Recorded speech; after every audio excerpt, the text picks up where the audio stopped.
Eh bien salut tout le monde, j'espère que vous allez bien, j'espère que vous êtes en forme. Très heureux aujourd'hui de vous retrouver après 15 jours d'absence. Oui, j'ai profité de la trêve estivale un petit peu, voilà, pour me ressourcer. C'est la première fois depuis 3 ans que je prends une pause aussi longue et malheureusement j'ai l'impression que je n'aurais pas dû puisqu'il y a eu une tonne et une tonne d'informations qui sont sorties. Comme d'habitude, je pense que vous avez dû les voir, Carlos Sainz chez Williams, Esteban Ocon chez Haas. Bref, j'en passe. De toute façon, je ferai une vidéo un petit peu plus dédiée aux dernières news qui sont sorties lors de la silly season. En tout cas, aujourd'hui, ce n'est pas le sujet de cette vidéo. Aujourd'hui, on va parler de Red Bull. Après la vidéo sur Mercedes, la vidéo sur Ferrari, aujourd'hui, on va s'attaquer à Red Bull et on va se poser beaucoup de questions. Est-ce que Red Bull sera capable de tenir face à McLaren jusqu'à la fin de cette saison? Je rappelle qu'il ne reste que 10 Grands Prix, que le Red Bull qu'on peut voir aujourd'hui en piste n'est pas le même qu'on a pu voir en début de saison, puisque je le rappelle, Red Bull en début de saison, sur 5 Grands Prix, c'était 4 victoires. Là, c'est beaucoup plus délicat pour l'écurie autrichienne, donc on va bien sûr en parler en passant par le point développement de cette RB20 qui me semble être quand même très très important, et on va également parler des pilotes, bien entendu. En tout cas, cette intro est déjà beaucoup trop longue, n'oubliez pas de laisser votre plus gros like, de vous abonner si ce n'est pas déjà fait, et on est parti.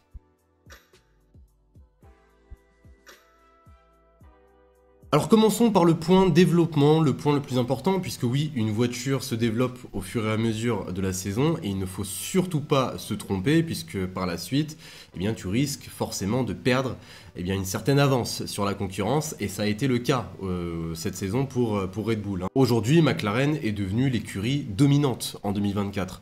On peut bien le voir depuis quelques Grands Prix, Red Bull a vraiment du mal. Eh bien, c'est passé par un développement. Un développement qui, je trouve, a été très très bon, mais pas assez suffisant pour permettre à cette RB20 de se hisser à la hauteur de la MCL 38. Alors déjà, en termes d'évolution, cette saison, Red Bull, c'est 5 évolutions majeures. Alors, je vais pas toutes vous les donner, puisqu'il y a eu des évolutions spécifiques à tel et tel tracé, mais si je reviens sur certaines évolutions, alors déjà, la première grosse évolution est arrivée au Japon, notamment avec une entrée d'air, voilà, qu'on peut voir juste ici. Des entrées d'air sur le côté du halo, sans doute pour un meilleur refroidissement des éléments internes de cette RB20, donc des entrées d'air qui ont été bien évidemment rajoutées. Il y a également eu l'entrée d'air au niveau des sidepods qui a été un tout petit peu raccourci.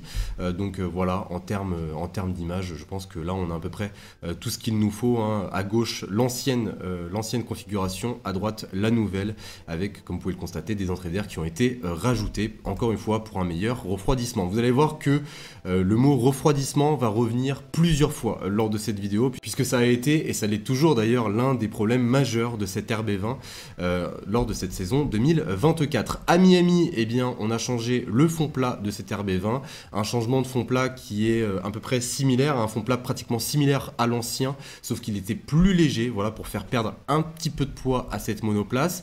À Imola, on a pu constater pas mal de petites évolutions, notamment un nouvel aileron avant et même un nouveau nez, voilà, toujours pour améliorer et surtout favoriser le flux d'air autour de la monoplace. On avance avec l'Espagne et Silverstone avec de légères modifications pour encore une fois favoriser le refroidissement de cette monoplace, et également à Silverstone avec un nouveau fond plat, encore une fois. Et on en arrive à l'évolution qui a fait le plus parler, bien sûr, c'est ce changement majeur, et ceci est apparu en Hongrie, ce changement majeur au niveau de l'arrière de la monoplace, avec ce cannon cooling ici, avec l'ancienne configuration qu'on peut bien visualiser, cette forme de bazooka qui a totalement disparu en Hongrie. Voilà, je vous montre une autre photo, comme on peut le constater.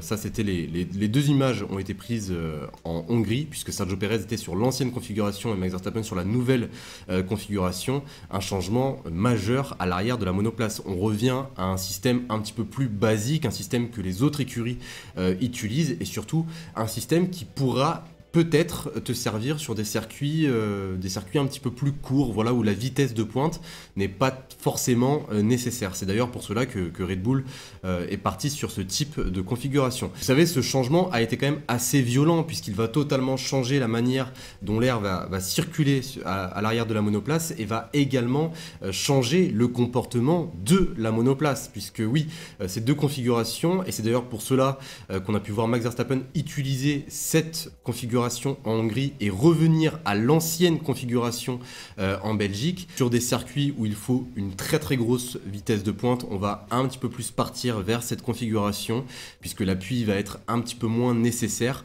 Par contre, sur des circuits tels que la Hongrie où l'appui est primordial, eh bien on va partir sur cette configuration beaucoup plus étroite, histoire que l'air circule beaucoup mieux vers l'aileron arrière, vers le diffuseur, vers tous les éléments, bien sûr à l'arrière de cette RB20. Donc c'est pour cela que Red Bull a décidé d'introduire cette modification en Hongrie pour avoir encore un petit peu plus d'appui sans pour autant négliger le refroidissement. Donc voilà, en termes d'évolution, je trouve que cela a fonctionné.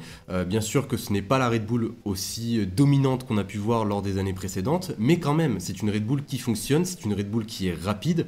Il faut juste essayer de trouver le bon équilibre, que ce soit en termes aérodynamiques ou en termes de fiabilité et également de transmission, puisque oui, c'est le gros problème de Red Bull.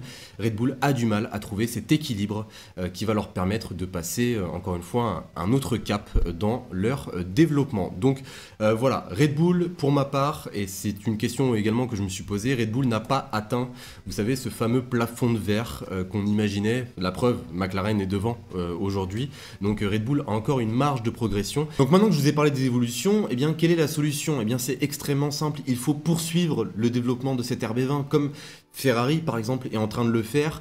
Ferrari qui s'est totalement trompé sur le développement, enfin pas totalement, puisque je pense que la voiture est performante. Le seul problème, c'est leur problème de rebond qui est assez persistant et qui crame un petit peu leur performance. Et Ferrari va logiquement continuer à faire évoluer cette SF24 pour corriger les erreurs. Et bien Red Bull, c'est pratiquement similaire. Il faut juste, encore une fois, faire évoluer cette RB20 pour essayer de cacher un petit peu ce déséquilibre, effacer ce déséquilibre au niveau de la monoplace qui gêne les pilotes, faire en sorte également qu'il y ait une certaine coordination entre tous les éléments aérodynamiques de cette RB20, ce qui n'est pas tellement le cas aujourd'hui. Donc pour moi, c'est juste en fait une question de temps. C'est juste une question de temps. Si Red Bull arrive à s'en sortir au niveau du temps de soufflerie qui n'est pas élevé pour Red Bull, je le rappelle. Également au niveau financier, puisque oui, quand tu as un pilote qui te coûte 3 millions de dollars à la mi-saison, je parle notamment de Sergio Pérez, eh bien ça a quand même un coût et ça va logiquement ralentir certaines évolutions. Les solutions vont devoir être trouvées logiquement et surtout il va falloir bien sûr trouver ces solutions avant la fin de saison 2024 si possible, puisque en 2025 tu vas un petit peu plus travailler logiquement sur la voiture de 2026, la voiture du coup de la nouvelle réglementation. Donc celle de 2025 va logiquement être assez similaire à celle de 2024. Je ne dis pas que ce sera la même, mais tu auras quand même une voiture assez similaire, donc il va pas falloir te tromper, du moins sur le développement de 2024, histoire de ne pas non plus griller 2025 par la suite. J'espère juste que Red Bull ne va pas se tromper dans les futures évolutions qui devraient arriver d'ici Monza. Voilà, Monza est un tracé où généralement tu rapportes certaines évolutions, et d'ailleurs pour Zandvoort, ça ne me surprendrait pas du tout de les voir partir sur la configuration du hangar au ring.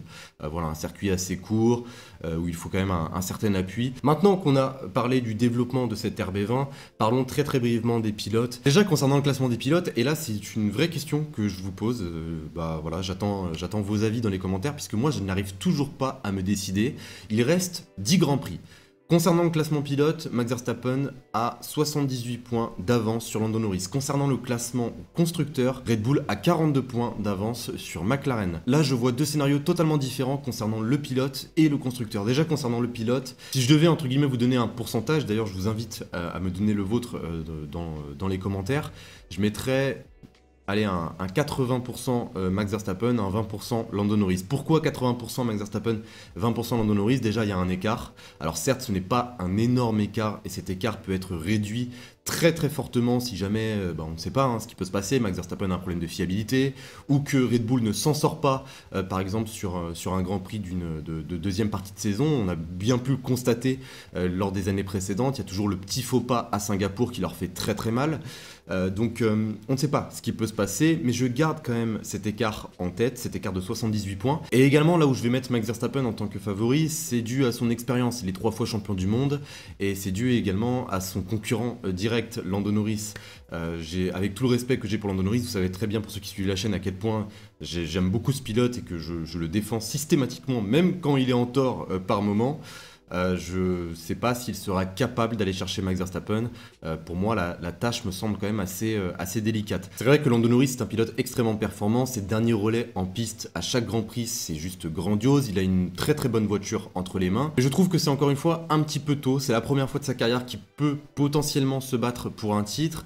Il fait énormément d'erreurs, des erreurs qui sont assez systématiques, comme par exemple ses départs. Il s'élance devant Max Verstappen, il termine la course derrière Max Verstappen, ça s'est vu en Belgique. Je n'ai pas l'impression non plus que McLaren le favorise au niveau du championnat pilote, ça s'est vu en Hongrie. Et dernier argument, et là c'est plus concernant McLaren, je trouve que c'est un petit peu juste. En termes stratégiques surtout. Je trouve que c'est un petit peu juste. Quand tu te bats contre une écurie comme Red Bull qui ne fait strictement aucune erreur, enfin du moins c'est très très rare de les voir faire des erreurs en termes stratégiques, tu n'as pas le droit non plus à l'erreur. Donc c'est pour cela que pour le championnat pilote, avec toutes ces circonstances, je vois bien Max Verstappen remporter sa quatrième couronne, mais attention quand même à Lando Norris, comme on dit, il ne faut jamais dire jamais. Et en termes constructeurs, et bien là c'est à peu près différent puisque c'est un peu du 2 contre 1. Depuis 8 grands prix, il y a quand même un pilote chez Red Bull qui est totalement inexistant du nom de Sergio Pérez, un pilote qu'on devait peut-être voir partir lors de la silly season. Au final, il sera bien chez Red Bull jusqu'à la fin de cette saison. Alors je sais que ça en a surpris plus d'un, mais je comprends entre guillemets cette décision. De toute manière, pour moi, et c'est d'ailleurs la principale raison pour laquelle Red Bull a décidé de garder Sergio Pérez, c'est que Sergio Pérez évolue en fait avec la monoplace. À chaque fois, il a tendance à faire de très très bons débuts de saison quand il comprend la monoplace et qu'elle n'est pas évoluée.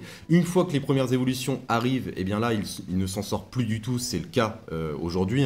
8 grands prix se sont passés, moins de 30 points ont été inscrits par Sergio Pérez depuis les évolutions, je tiens quand même à le rappeler. Et après cela, et c'est là où je comprends le pari en fait de Red Bull, puisque oui c'est un pari, Sergio Pérez a toujours tendance à se réveiller. Une fois qu'on arrive à un certain stade de développement sur la Red Bull, eh bien il s'en sort un petit peu mieux et il te donne surtout de meilleurs résultats. Donc c'est pour cela que j'aurais tendance à croire que Red Bull a un petit peu plus parié là-dessus. Après il y avait une histoire aussi avec Liberty Media, mais bon, ça a été démenti par Helmut Marko, une histoire comme quoi Sergio Pérez devait absolument rester concernant l'image de la Formule 1 en Amérique centrale, voilà, au Mexique, plus précisément. Donc, après, malgré un potentiel retour du pilote mexicain, je vois la même finalité, je vois McLaren passer Red Bull au classement constructeur. Enfin, du moins, je vois à peu près le même pourcentage, du 80% pour McLaren, du 20% pour Red Bull. En tout cas, n'oubliez surtout pas de me donner vos avis dans les commentaires. Selon vous, qui sera champion pilote et qui sera champion constructeur? On aura l'occasion bien sûr d'en reparler. On ne sait pas encore une fois comment cette saison peut tourner.